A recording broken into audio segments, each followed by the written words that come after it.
You may never get a second chance to make a first impression, especially on a first date.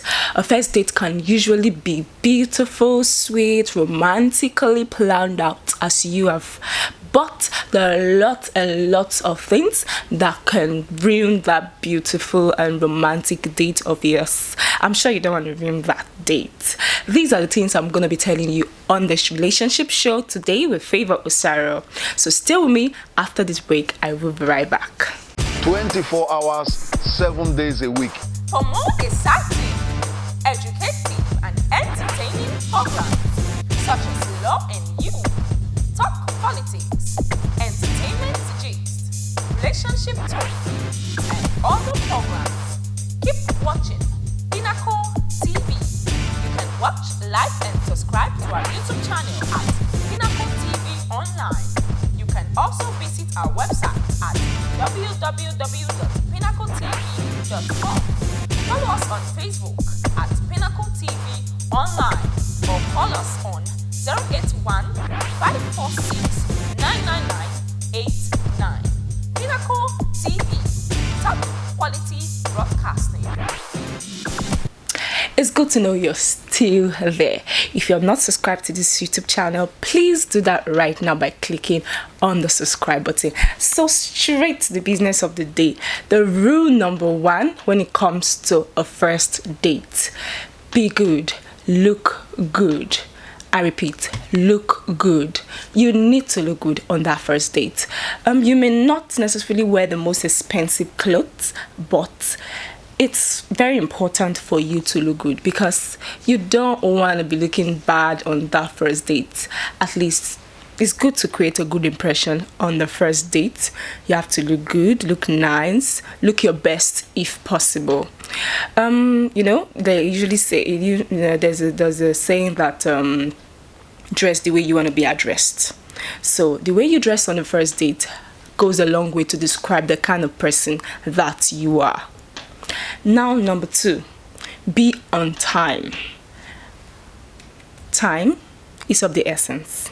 If you go late on the first date, you may not present yourself that nice before the person you are going on with on that first date.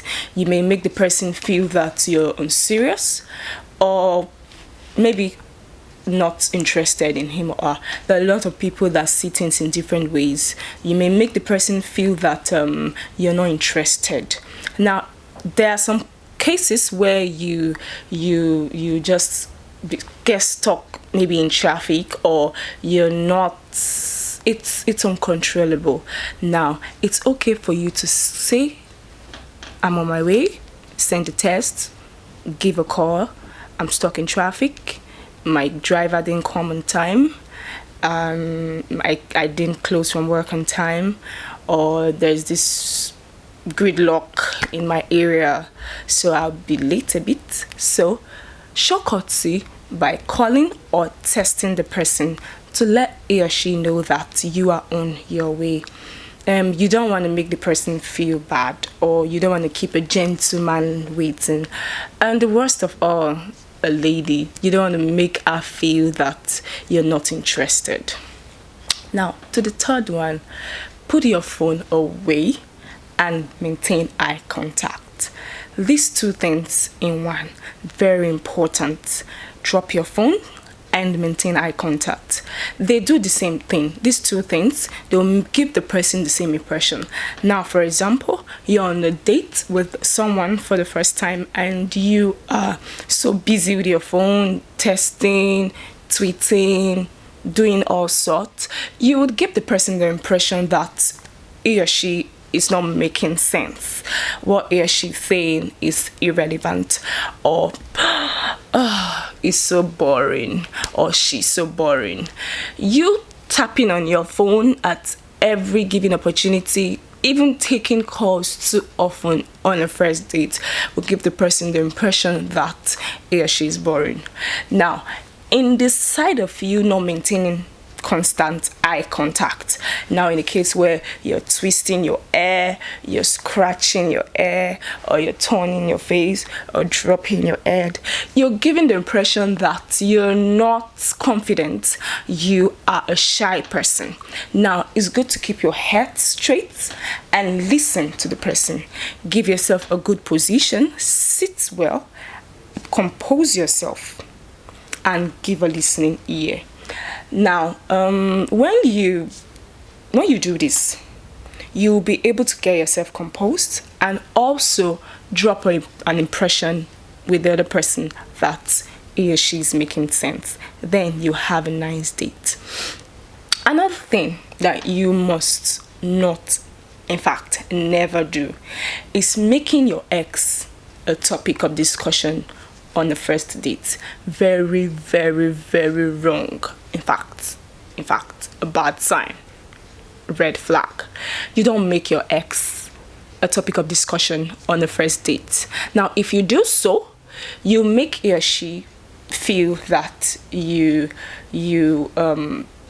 just going on and on over that particular topic. So it's okay for you to just talk about it a little, especially when you're asked. After all, a first date is about getting to know that person. So when you're asked, can I know more about you, or can I get to know about your past life, your past relationship, your ex, you can spill out a little. But when it's getting too much, you can actually just say, we're on this date to know ourselves and not to dig on past experiences. So I'd rather leave that unsaid. So it's better to leave a lot about your ex unsaid, so it doesn't become a topic of discussion. And on the other hand, slamming your ex and making it look like he or she is a devil or a whatever monster would also drop the impression about yourself. Now, it works like this. If you are talking much more about your ex, it was this, she was that, she did this, that this was when we met, we dated for millions of years, I met him at this, I met that there, just like that, blah blah blah. It gets boring and you might end up having a bad night. So it's better for you to talk less about your ex and talk more about why you are there. Now, there's another thing you must take note of. Never lie on the first date. Very important. A lot of people do this. It just comes out. Don't lie on the first date. In fact, majority of lies told on the first date is difficult to amend. Now, in a case where you realize that relationship is getting into something very serious, a lie told on the first date cannot be amended later. You have to live a lie all your life. You get that? You have to live a lie. Now, statistics has it that 90% of women lie about their age on a first date. I'm 21. I'm 16, or I'm 25. That's a lie. You don't have to lie about yourself. And it also has it that 50% of men lie about their occupation on the first date. I'm a businessman. I do business. I do international. I go to countries. I import and export. You don't have to hype yourself. Just be yourself and tell what you are the way you are. If the person is going to appreciate you, he will appreciate you the way you are. The ladies, you don't have to lie about your age. Whether you're over 30, you don't have to say you're below 30. If you're 28, say you're 28. You don't have to say you're 21 when you're 28.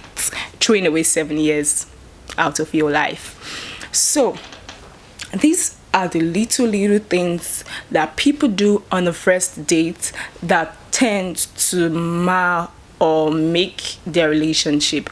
Now, if, like I said at the beginning, you have to be on time, you have to dress good, you have to drop your phones and maintain a high contact, you have to talk less about your ex, and don't lie on the first date. Now, take note. On the first date, if you realize that the date is getting into something you do not like, for example, it's becoming abusive and making you less of whom you are, do not hesitate to take a bow. I repeat, do not hesitate to take a bow. You can do that in a polite way. You can take your leave, but do not allow someone to abuse you on the first date. And also take note, never get drunk on a first date. Never, never, never. Never get drunk. When you get drunk on the first date, you've ruined everything. Do not limp on a bottle of wine when you know you're not good with strong wine. Stick to what is good for you. If you're not the type that take a call, please don't take it. Take things that are soft. You don't want to mess up on the first date. You don't want to become talk of the town. You don't want to become a drama queen on the first date, especially when you're tipsy. This is for the ladies, especially when you're tipsy. Now, this particular one that I'm about to talk about it's very appalling. Some ladies go on a date with 1, 2, 3, 4, and 5 of their friends, even more. Are you serious? On the first date? Please don't do that. So many ladies go on the first date with their battalion of friends. Okay, it's fine to go on a date with someone, a friend, especially when going on a date with a stranger, someone you just met. You can go with a friend for security reasons, but that's understandable. But it gets overboard when you go with more than 2, 3, 4. You leave the impression that you're not responsible. Now, even on the second or third or fourth date, you want to go with your friends, do well to take permission before doing that. You don't just throw the guy in a tight corner just because you're going on a date, blah, blah, and the rest. Hey friends, let's go. Please, that's not advisable. So aunties, those of you that go on dates with millions of friends, you might not be doing yourself a lot of good. So I'm sure that this video has helped you. If it has in any way, or you have any area you want to talk about, do well to drop it on the comment section. Just swipe up, up, up, and up. You see the comment section below. Drop your comments, drop your opinions, drop your ads, what you want to add, whatever you feel about this topic, or even something else you want to talk about or you want me to treat on the program. You can feel free to drop that on the comment section. And please subscribe to our YouTube channel, very important. Please do that right now. You can also click like and click on the notification button so as to get notified on every of our new videos. So I remain your girl, Favor. Enjoy the rest of your day. Bye. 24 hours, 7 days a week. For more exciting, educative, and entertaining programs such as Law and You, Talk Politics, Entertainment Gist, Relationship Talk, and other programs, keep watching Pinnacle TV. You can watch, like, and subscribe to our YouTube channel at Pinnacle TV Online. You can also visit our website at www.pinnacletv.com. Follow us on Facebook at Pinnacle TV Online or call us